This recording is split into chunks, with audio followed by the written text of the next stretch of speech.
我从没想过，一觉醒来，我的父母竟然变成了陌生人。3个月前，因为一场车祸，我失明了，但就在昨天，我奇迹般的恢复了视力。我刚想把这个好消息告诉我的父母，却在我的床底下发现了揉作一团的纸巾，纸巾上面写着一句话：不要告诉他们你能看得见。这个他们很显然是指我的父母。这时敲门声响起，小美，妈给你炖了点燕窝。母亲和蔼的声音在门后响起，我随手便将纸巾扔进了垃圾桶。可当母亲打开了门，我的瞳孔却猛地一缩，我看见一个陌生的女人端着碗站在门口，笑盈盈地看着我，她的嘴唇涂得鲜红，脸上的笑容看着那么的怪异。这分明不是我的母亲，但奇怪的是，她的声音竟和我的母亲一模一样。我刚想质问她是谁，却突然想起刚刚纸巾上的话，不能被他们发现我看得见。女人担忧地朝我靠近了一步。小美怎么了？是不是哪里不舒服？我摸索着坐在床上，缓缓说道：妈，把燕窝放在这里就好，我等会吃。女人说道：小美，燕窝烫，要不还是妈喂你吧。我立刻拒绝了女人。妈，我有点困，想睡一会儿，我放凉了再吃。女人点了点头，没有说什么便出去了。当她带上门的那一刻，我猛地松了口气，后背已经完全被冷汗打湿了。我真正的母亲到底去了哪里？这个女人又是谁？我悄悄走出了房间，一眼便看到客厅的沙发上坐着一个背对着我看报纸的男人。这个人一定便是我的父亲。我左右环视了一番，确定那个女人不在客厅之后，压低声音喊了一声：啊！男人转过头来，我看见了他的脸。那一瞬间，恐惧席卷了我全身，因为我看到的并不是我熟悉的父亲的脸，而又是一张完全陌生的脸。小美怎么了？我露出一个难看无比的微笑，没什么啊。回到房间后，我立刻反锁了门，一脸恐惧地坐在了床上。半个月前，老公医生曾经来探望过我一次，那时他和我的父母相谈甚欢，甚至被父亲灌得烂醉如泥。也就是说，半个月前我的父母还是我真正的父母。我找到手机，立刻给医生拨打了一个电话，电话很快接通了，医生的声音一如既往的温柔。小美怎么了？我刚下飞机，可以去看你了。我语气急促地说道：医生，接下来我告诉你的事情，你可能会觉得匪夷所思，但我说的都是真的。医生沉默片刻，小美，只要你说的，不管是什么我都会相信。我把所有事情都告诉了医生。医生说：小美，我现在马上过来。从机场开车到这里大概要1个小时，想到医生会过来，我心里踏实不少。突然屋外响起了敲门声，小美该吃药了。外面响起了父亲的声音，我心跳加快，死死地看着门外。见我许久没有出声，男人开始转动门把手。怎么锁门了？小美，不吃药的话，你的眼睛会好不了的。男人催促我开门，我下定决心无论如何也不会开门，除非医生过来。随后我听到了他下楼的脚步声，我这才松了口气。突然我又觉得有点不对劲，我局促不安地走到门边，听着门外的动静，小心翼翼地趴了下来，想透过门缝看看外面的动静。而就在这个时候，我对上了一双眼珠子，那个男人就趴在门缝下，死死地瞪着我。那瞬间我浑身都是冷汗，我装作没看见的样子，缓缓在地上摸索了起来。奇怪，我的手机刚刚明明掉地上的，那双眼睛从缝隙里消失了。我一下子瘫坐在地上，大口大口地喘着粗气。这对诡异的男女出现在我身边，肯定有不可告人的目的。我不知道我的父母到底去哪里了，现在我唯一能做的就是等待医生的到来。煎熬地等待了1个小时之后，我终于等来了医生的电话。电话那头的医生声音听起来非常焦急：小美，你现在到底在哪里？医生的话让我觉得很奇怪，我就在别墅里啊，你之前来过的，你该不会找错地方了吧？我也很焦急。我就在别墅里，但是你和叔叔阿姨都不在，这里布满了灰尘，好像很久都没有人住了一样。他的话同样让我惊骇不已，医生还给我发来一张照片，我一看照片，的确是在别墅里，只不过真的如同医生所说的那样，别墅里满是灰尘，看起来似乎很久无人居住了。我的心脏跳动得非常厉害，守不住地颤抖着。医生，我就在别墅里，到底是怎么了呀？我还活着吗？这瞬间我情绪几乎崩溃，医生安慰我：小美，你别哭，我绝对相信你，我已经报警了。你现在听我说，在警察到来之前，不要让他们发现你能看得见。眼睛恢复视力当天，我收到一张纸条，不要告诉他们你能看得见，而这个他们指的是我的假父母。我刚要去楼下拿充电器，却被我的母亲叫住。女人的脸凑得离我很近，嘴角咧开一个夸张的弧度。小美呀，我才发现你走楼梯的速度比之前快了很多呢，你是不是能看见了呀？妈，我看见了，会和你说的。我在这里生活了3个多月了，自然走得快。女人笑了笑，伸出那双冰冷的手摸了摸我的脸蛋。我还以为小美能看见了呢，要是小美能看见了，可不要隐瞒爸爸和妈妈。等女人走后，我的双腿都控制不住的颤抖，我必须要离开别墅。突然我听到厨房里传来吱呀一声，橱柜的门突然开了一条缝隙，一双惨白毫无血色的手软软地垂了下来。我被吓得面色陡然煞白，这双手的手指上有一个我熟悉无比的黑痣，这是我母亲的手。我双眼通红，浑身颤抖，这双手毫无温度，甚至已经发青，一看就不是活人的手。我的母亲不是失踪了，而是遇害了。这对男女杀死了我的母亲，藏在了这里。这一瞬间，我的第一反应就是跑。当我转过头时，竟看到男人从我对面微笑着走来，他的视线先是落在了橱柜外的那只手上，随后猛地看向了我。小美，你在这里做什么呢？眼睛怎么这么红？男人的声音十分关切，但我看到他拿起了一把锋利的水果刀，猛地朝我的眼睛扎了过来，刀尖就停留在我眼睛的1厘米处。这一瞬间，我爆发了强大的求生欲，只有一个念头，我不能被发现能看得见。见我的眼睛一眨不眨，男人才缓缓放下了刀。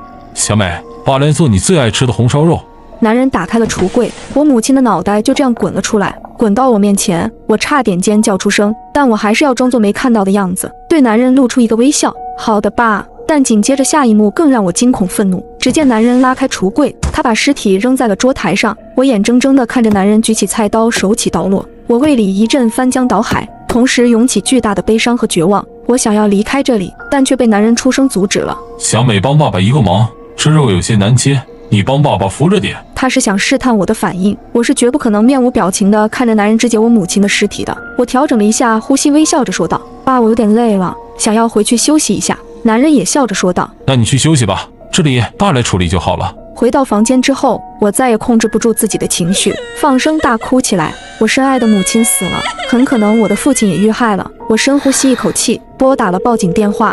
我和警察说完我的遭遇，并告诉了他们别墅的地址。警察让我锁好房门，在里面不要出去，并告诉我他们会在半小时内赶到这里。挂断电话之后，我立刻反锁了房门。突然，我听到了上楼的脚步声，男人的声音从门后响起：小美，爸爸已经做好红烧肉了，你下来帮爸爸尝尝味道吧。听到男人的话，我十分愤怒，我紧紧地盯着门口。爸，我现在不太想吃。紧接着，女人的声音也在门外响起：小美妈，帮你按摩一下眼睛吧，医生说要多加速血液循环。我紧张地说道：妈，我想一个人待会儿。这时，钥匙插入锁孔的声音响起，女人竟然配了我房间的钥匙。我立刻躲在了床底下，捂住嘴巴，屏住呼吸，不敢发出一丝一毫的声音。我听到吱呀一声，门开了，紧接着衣柜的门被打开了，卫生间的门也被打开了。我拼命祈祷着他们不要发现自己，但是我的祈祷并没有生效。2张面无表情的脸出现在床底下，对我齐齐露出一个诡异的微笑。找到你了，小美。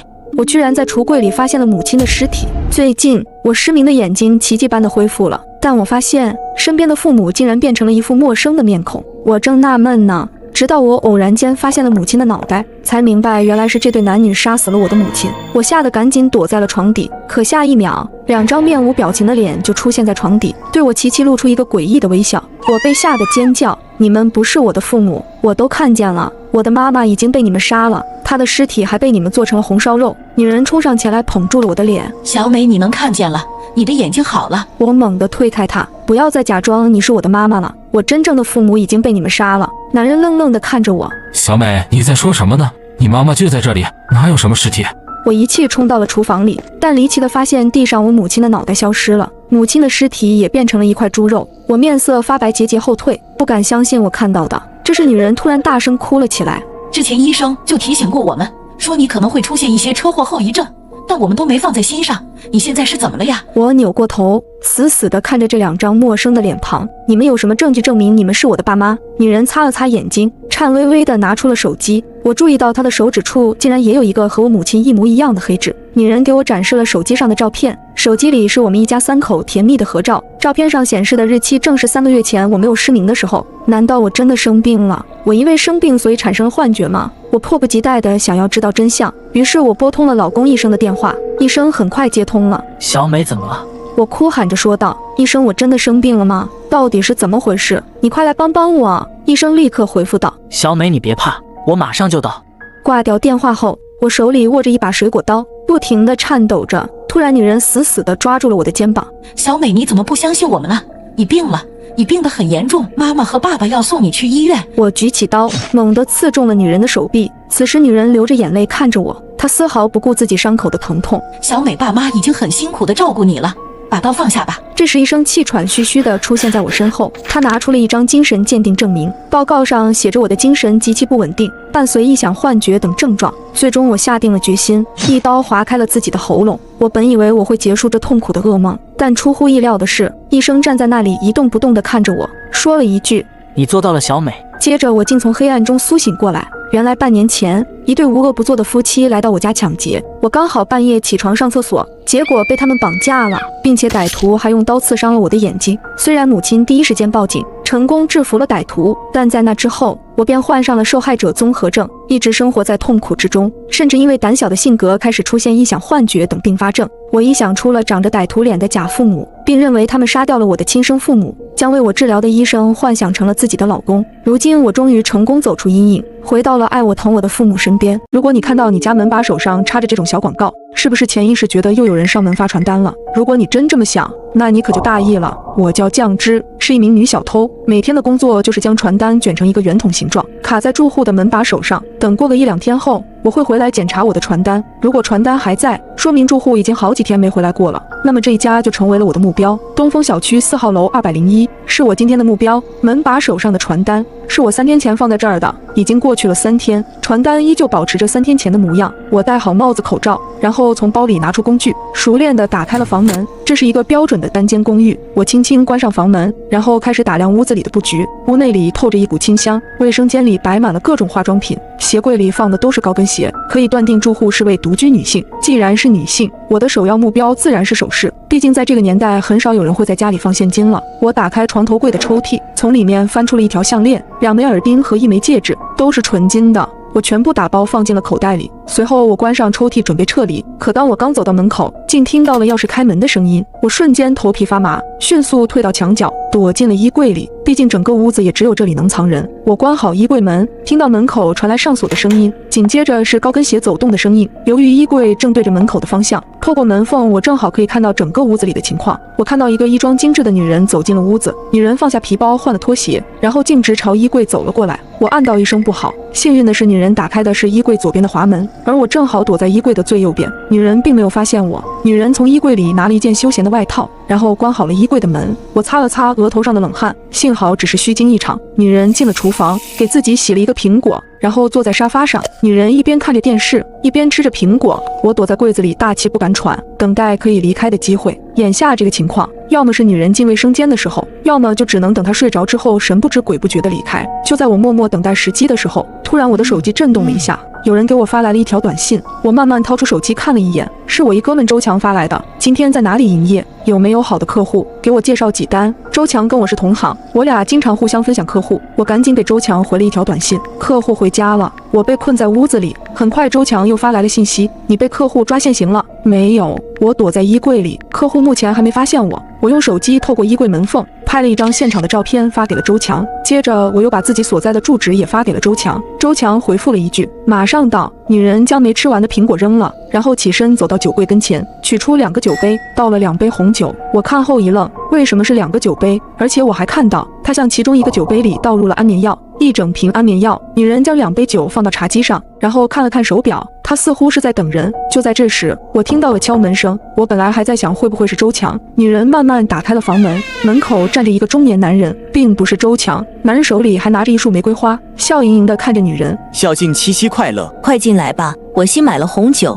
女人拉着男人进屋的同时，她又顺手反锁了房门。女人挽着男人来到桌前，然后把放有安眠药的那杯红酒递到了男人的手里。男人将红酒一饮而尽，然后就开始对女人动手动脚。不知道过了多久，男人已经失去了知觉。女人从厨房拖来一口很大的塑料缸，还找来了一把菜刀。女人几乎是在我的眼前将男人残忍杀害。这一刻我什么也顾不上了，只想尽快逃离这里。我竟然躲在衣柜里目睹了一起凶杀案。女人从厨房拖来一口塑料缸，一口很大的塑料缸，接着女人将男人塞进了缸里，然后拿出一把菜刀。女人几乎是在我的眼前将男人杀害了。我躲在衣柜里瑟瑟发抖，吓得不敢发出一丝声音。女人将男人用塑料袋打包，一包一包的放进了冰箱里。这一刻我什么也顾不上了，只想尽快逃离这里。可是衣柜门像是被锁上一样，根本打不开。就在这时，我的手机再次震动了一下，是周强发来的短信，你那边情况怎么样了？我赶紧回复，衣柜门打不开，我被困在里头出不来。你被那个女人发现了吗？暂时还没有，那个女人就是个疯子。我赶紧又问，你到哪了？周强回复，我已经到了。你在哪？周强却说，我在你头顶。我看后心头突然一紧，我猛然抬头，借助从衣柜门缝里透进来的亮光，我看到一张扭曲狰狞的人脸正从我头顶死死地注视着我，那是周强的脸。我看到他的脖子上被勒住了一根绳子，我简直不敢想象，周强居然早就死在我藏身的这个衣柜里，而他的尸体就被吊在我的身后。更令我毛骨悚然的是，衣柜的门缝外正贴着一只眼睛，女人已经来到了门前，她早就发现我了。我赶紧从口袋里掏出了防身的匕首，可还没等我来得及反应，衣柜门突然被打开，女人将一把长刀刺入了我的胸口。这到底是怎么回事？为什么她早就知道我藏在衣柜里？原来女人名叫陈静，表面是一家花店的老板，背地里则是个连环杀人魔。凭借出色的外貌，她经常邀请男性顾客来家里做客，然后将其迷晕后再残忍杀害，将他们的尸骨用作花草的养分。几个小时前，周强在发传单踩点时，意外发现陈静是位独居女性，周强便动起了歪心思，于是便在当晚敲响了陈静的房门，主动与对方搭讪。美女可以加个微信吗？可让周强感到意外的是，陈静不仅不害怕，还主动邀请周强到屋内做客。要不进来喝2杯？周强听后当即就答应了。进屋后，陈静让周强先看一会儿电视，他熟练地从酒柜里取出2个酒杯，悄悄将一瓶安眠药倒进了其中一个酒杯里。等安眠药全部融化之后，他将酒杯递给了周强，周强喝了一大口，并表示味道不错。不多时，周强便沉沉地睡了过去。陈静从周强身上翻出了手机，并用他的指纹解了锁。他惊奇地发现周强居然是个小偷，并通过翻看聊天记录知晓了我这个同行。接着，陈静将昏死过去的周强藏进了衣柜里，又用一节绳子勒住了周强的脖子。接下来，陈静又把屋子里收拾了一遍，因为今晚他还约了另一个男人上门。不过在这之前，陈静发现家里的安眠药已经用完了，他必须出去再买一瓶回来。可刚到药店，忽然家里的监控通过手机云端发来了一条提醒，他的屋子里进贼了，而这个人正是我。我的一举一动全被陈静在监控里看到，甚至他还猜到了我就是周强手机里的铜墙。就在我满载而归时，陈静用钥匙打开了门，我便藏在了衣柜里。陈静掏出周强的手机，以周强的名义给我发了一条短信，本来是想试探一下我的，没想到我居然还发来了一张从衣柜里偷拍的照片，这更无疑暴露了自己的身份和位置。就在这时，敲门声响起，是陈静邀约的另一个男人上门了。他故技重施，再次迷晕了男人，并为了吓唬我，他还当着我的面将男人残忍分尸。最后该轮到我了。陈静再次用周强的手机给我发来了短信，看到短信后，我先是被周强的尸体吓到了，接着陈静又打开了柜门上的锁扣，直接一刀刺入了我的心脏。我从没想到，因为偷东西竟然搭上了自己的性命，甚至还被女主人戏耍。最终我在陈静陈述完真相后，耻辱地闭上了双眼。